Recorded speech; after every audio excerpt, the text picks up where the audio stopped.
Today, we've got a major Minecraft Story Mode Season 2 exclusive and the new Pokemon trailer, plus the resurrection of a 16-bit legend, and our highest rated games of 2017 so far. This is the IGN Show.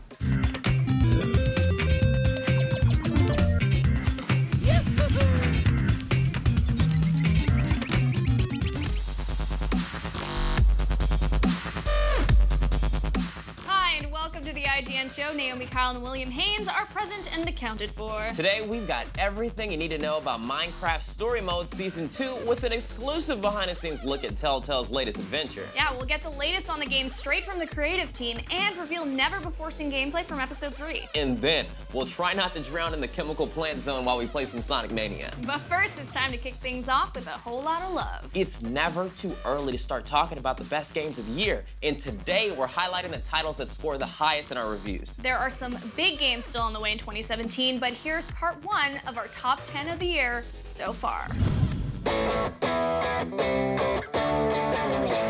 It's only September, so this list may change by the end of the year, but we've already seen plenty of beautiful, creative, and amazing games that have resonated with us. Here are the first 5 on our list as we count up to the highest scoring game of the year so far. Dirt 4 very much feels like a return to the good old days of the series. Accessible yet tough, and grimy yet gorgeous, Dirt 4 sets a new standard in rally racing, and its well-considered career mode and endless stages inject it with tremendous stamina. Absolutely brilliant. Stormblood doesn't do much to shake up the general design Final Fantasy XIV has followed since its relaunch, but never before have its familiar elements worked quite so well. It's an unforgettable story filled with moving cutscenes and acting, great new primal fights and dungeons, 2 wonderful new combat classes, and new lands that reward the explorer in all of us. Across a vast and beautiful open world, Horizon Zero Dawn juggles many moving parts with polish and finesse. Its main activity, combat, is extremely satisfying thanks to the varied design and behaviors of machine creatures that roam its lands, each of which needs to be taken down with careful consideration. Its missions are compelling thanks to a central mystery that can lead you down a deep rabbit hole to a genuinely surprising and moving conclusion. Mario Kart 8 Deluxe is an amazing game. It's still a gorgeous kart racer and every bit as addictive as it was in 2014. This is the best entry in the series so far, and it has all the content you'll need. Returning players have seen a lot of this game before, but the overhauled battle mode and its 5 additional ways to play are a great reason to pick it up. Tekken 7 truly is a hallmark, a fighting game crafted with obvious affection. It strikes a fine balance between accessibility to series newcomers and retaining much of its technical traditions. Its dedication to the details helps push it into the position of our favorite fighting game of 2017 so far. Don't go anywhere because later in the show we'll tell you our top 5 highest reviewed games of 2017. Sonic Mania looks and feels exactly like classic Sonic the Hedgehog games, and it's a blast to play even if you're not a diehard fan of the series. Except when the tense music starts when you're underwater too long. That's scary. So let's try to stay dry and play Sega's latest. Hey guys, Naomi Kyle here with Mark Medina, who's a features producer here at IGN. Hello, and everybody. We're playing, hi, Hi. how's it going? It's going good. All right, Sonic Mania, we're Yeah. about to jump in here. All right, you ready for this? Yeah, I think All right. so. Going good? Going I good. think so. Gone. And a rock. Instantly. Whoa! Okay, instantly ran into. Oh, there's competition now. Well, I took the little hand thingy I'm from gonna you, but follow you're able you. to fly, so that's not fair. Oh, No, no. get away from me. I need to follow I'm you. This flying is the away. only way I can win. I'm just all about Tails right now. I'm like, Tails, take me home. I actually don't like Knuckles. He's driving me I kinda love Tails. He's wonderful when he flies. Knuckles gets stuck on so many walls. Get off the wall! Am I there yet? Oh, Are you? God. Oh, God, don't die. Don't. I keep wanting to call him Knuckles. What? Oh, am I going the right way? Everything's backwards. Well, you're going to the right. So that's probably, you're probably good. Okay. Did I win? You did not. Okay, so last match, I am now playing as Tails. I You love are it. Sonic. Now I'm Sonic. Wait. Hopefully that means I'm going to Wait win. up for me. Why is he so fast? I'm so fast. Oh man, you This can is fly. heaven. Look at me go! Look at this. Look at me, I'm just gonna fly over the whole level. This No, is you gonna be can't the do easy- that. He's a slow I'm flyer, keeping up though. with you. Oh, he doesn't fly the whole time. Get out of here. I'm just flying over this entire Okay. level. Ah, Oh, no, not the water. Come you're on. so Swim vulnerable up. when you fly. are you? Up you go. Wait for the platform. This is not how I anticipated this going. But oh god! Who's ahead? Our screens look the same. Just fly to the moon. You can't fly. You're Sonic now. Well, I can at least jump fly, sort of. Oh, darn it! You beat me! Where is this? Where's the finish line? It's that way. I can't see it. I know I'm going that way. What? Okay, never mind. It's the other way. It's backwards and then that way. Oh, man, you barely missed a spike. Oh, no, not the crab. I think you're good. You did it! All right, Mark Medina, Yep. you beat me. I did. For everything else, Sonic Mania, IGN.com. See you soon. Coming up, we've got an exclusive behind-the-scenes look at Minecraft Story Mode Season 2 and gameplay from Episode 3. Plus, we'll check out the new Pokemon Ultra Sun, Ultra Moon trailer and reveal the rest of our favorite games of 2017 so far. The IGN Show will be right back.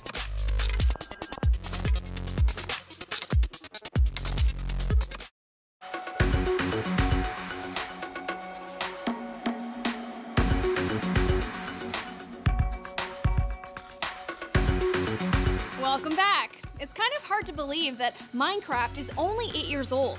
In that short time, a Swedish indie developer turned his one-man operation into one of the most popular and recognizable brands of all time. Want to find out how it all happened? No? Well, too bad. Here's the secret origins of Minecraft.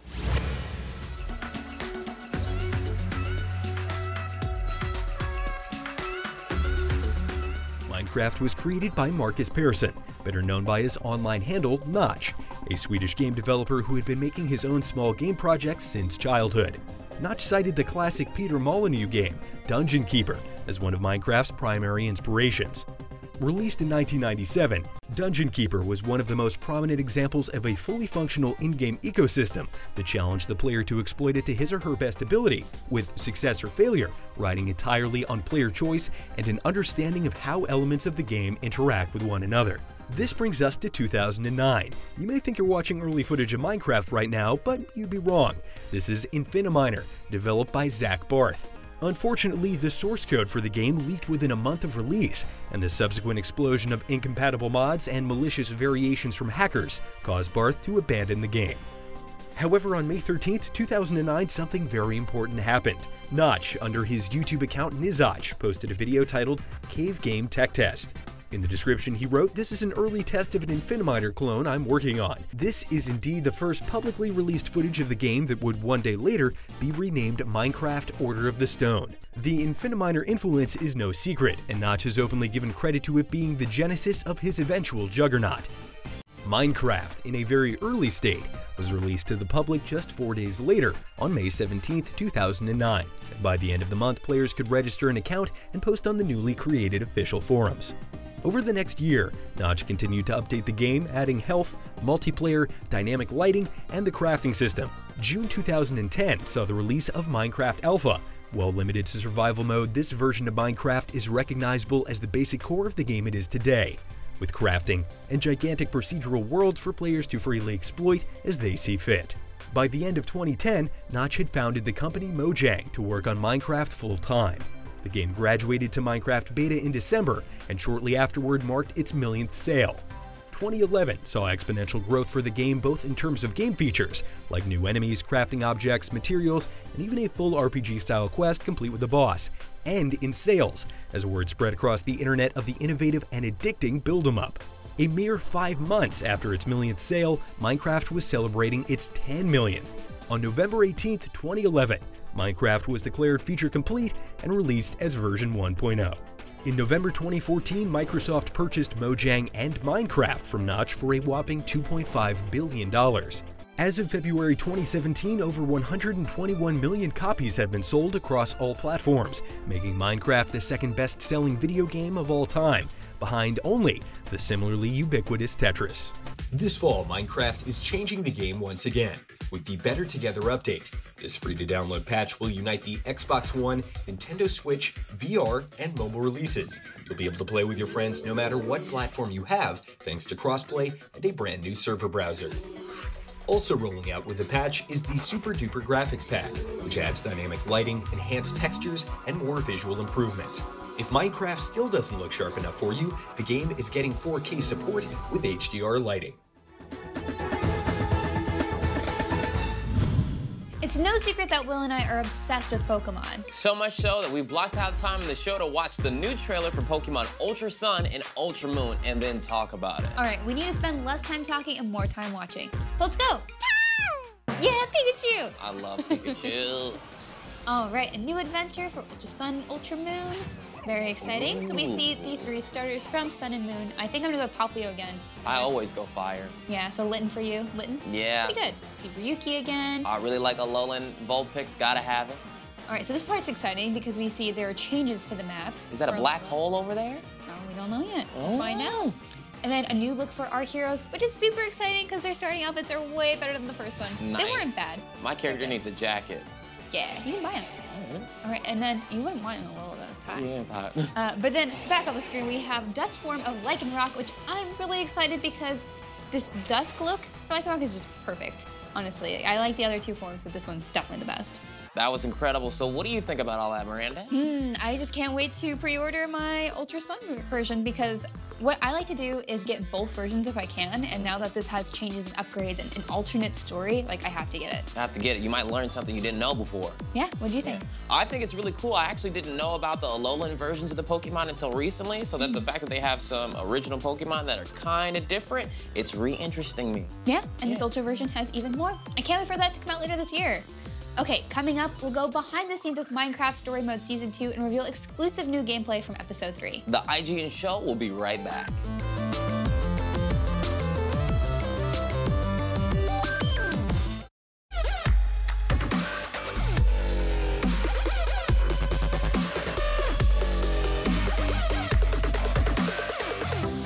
Welcome back to the IGN Show.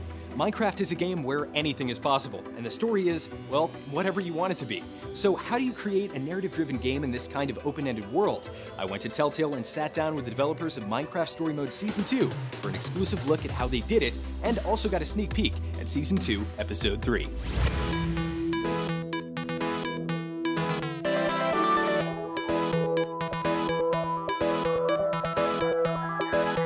So I'm here at Telltale Games to track down Eric Sturpey and Kevin Boyle, the lead writer and executive producer on Minecraft Story Mode Season 2, to talk about the process of creating a narrative in the world of Minecraft. You are acting very weird, Mr. Admin. What's your game here? So when we started thinking about story in Minecraft, it was really a blank slate, and more blank than we're used to working with. You know, questions like, what does it mean to be a person in the world? And is death permanent? And can you have school friends when there's no school? Or do characters have parents? And it required a lot of thinking about ground rules before we could really get into the story we intended to tell. Looking at the ways that players already play Minecraft was definitely a huge inspiration, where it's, you know, you look at any YouTube video, you talk to any kid or talk to anyone who plays Minecraft, and there are people for whom Minecraft is all about building, there are people for whom it's all about exploring, or people who are only into mini games, and I think that started to inform a lot of who our characters were. What are things that people are doing in Minecraft every day? How do we take those and then make the coolest, most awesome version? We wanted something fun, and although the threats are real and dangerous and the peril is life and death, we wanted characters who were enjoying themselves in the world. We really wanted to pay off on an experience that, while, you know, narrative driven and while cinematic, really related cleanly to the gameplay of Minecraft. It's a big epic story about saving the world, and it's got these kind of crazy characters who are really strange, and there's a kind of epic mythology that ties it all together. But it's really grounded in the fact that these characters are all really good friends, and it's really rooted in those friendships. Oh, I'm sure Jesse must have thought of something. Don't worry, everyone. I'm gonna try talking to it. Okay. In Season 2, another new character we've added to the core cast has been Jack. Crazy glove you got there. Not that I've ever seen one before. He's very stoic and grizzled on the exterior, which is fun because all of our heroes are kind of dorks, for lack of a better word. And so to throw someone into the mix who is really tough and really can be menacing, and putting them side by side with someone who's just so earnest and so nerdy has been a really, really fun dynamic to play with. There's a hole in the ground. Oh, it's much more than that, friend. You know, Minecraft is a game that's about playing however you want and expressing yourself however you like. And we're really playing with this idea of what happens when the way you want to play isn't aligned with the people you're with. And what happens when one of those people is an all-powerful admin and wants something different from the game than you do? It's not just finding a way to tell a story that fits in Minecraft. It's how can we make a story that is so steeped in Minecraft it couldn't exist anywhere else. Man, have you ever heard of such a thing? Jesse, what's going on here? Gauntlet bearer? That is all rather suspicious, isn't it? So the clip we're about to see is from Season 2, Episode 3, Jailhouse Block. In the first 2 episodes, Jesse has crossed paths with this admin, and they have not gotten along. Jesse has consequently been sent to the Sunshine Institute to learn how to comply. Jesse! Oh, I'm so glad you're okay! Meet the Iron Breathtaker. Iron bars to hold the victim in place below. Sticky piston above to shove an iron block down over their head. Now, I said before that you could follow in my footsteps. That could start now. Ready to improve that pesky bad behavior of yours and join the good guys? Work for me as an associate and help bring order to these poor, chaotic individuals. Don't do it, Jesse!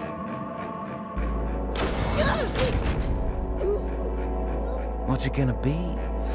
Minecraft Story Mode Season 2 Episodes 1 and 2 are available now, and Episode 3 launches September 19th. Coming up in just a minute, we'll reveal the rest of our top 10 rated games of 2017 so far. These are the games that scored the highest in our reviews. They're the best of the best. But first, did you hear that? Oh, yeah. Sounds like an Overwatch dance break.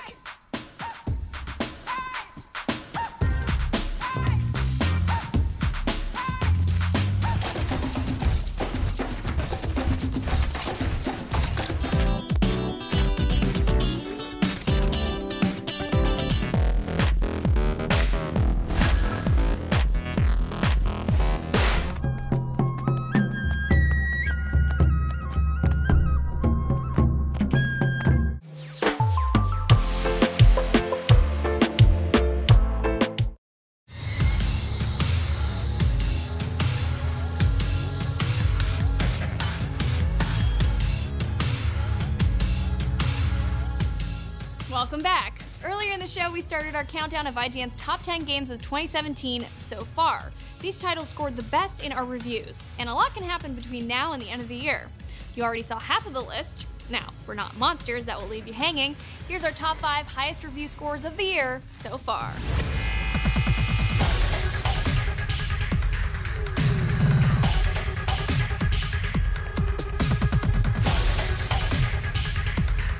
The leadoff batter for our top 5 is MLB The Show 17. This game builds on last year's version by adding some key features and improvements. Most notable are increased hit variety, MLB Network integration, and the RTTS documentary, making the game feel more like real baseball. This authenticity makes it more fun to play, as it's easier than ever to become invested in every pitch. Neo could well take over 100 hours if you set out to master its many side missions on top of its tough campaign, but it's a challenge well worth taking. The way it builds on its most obvious inspirations with a highly refined combat system and an unexpectedly charming yet gritty style all its own allows it to boldly carve out its own identity, standing as a shining example of what action RPGs can be. From the art to the music to the story to the tactical gameplay and even how they're all woven together so artfully, Pyre is an adventure that excels in nearly every area of its design. It's an epic journey that will make you feel thrilled, devastated, and awed. This is Supergiant's best work to date, and that's saying something. Persona 5 is a massive, gorgeous JRPG with well over 100 hours of gameplay for completionists. With more to do than ever and the series' strongest story to date, it stands out as an extraordinary, memorable experience and easily one of the deepest JRPGs of the last decade. This is a new gold standard and by far the best entry in the series yet. And now the game that received the highest score possible, The Legend of Zelda Breath of the Wild. It's a masterclass in open-world design and a watershed game that reinvents a 30-year-old franchise. It presents a wonderful sandbox full of mystery, dangling dozens upon dozens of tantalizing things in front of you that just beg to be explored. After spending more than 50 hours searching the far reaches of Hyrule, we still managed to come across new things and would easily spend 50 to 100 more trying to track down its fascinating moments. That rounds off our top 10 high-scored games of 2017. There are still dozens of games coming out over the next few months, so be sure to stick with us at IGN. Coming up on the next IGN show, we've got brand new multiplayer gameplay from Monster Hunter World. Plus, just in time for the SNES Classic, we'll count down our top 10 Super Nintendo games of all time. Then Alana breaks down what we want to see in the next Assassin's Creed and why the series needs to learn a few tricks from The Legend of Zelda. That does it for this episode. Remember to keep it locked to IGN. And thanks for watching. Bye.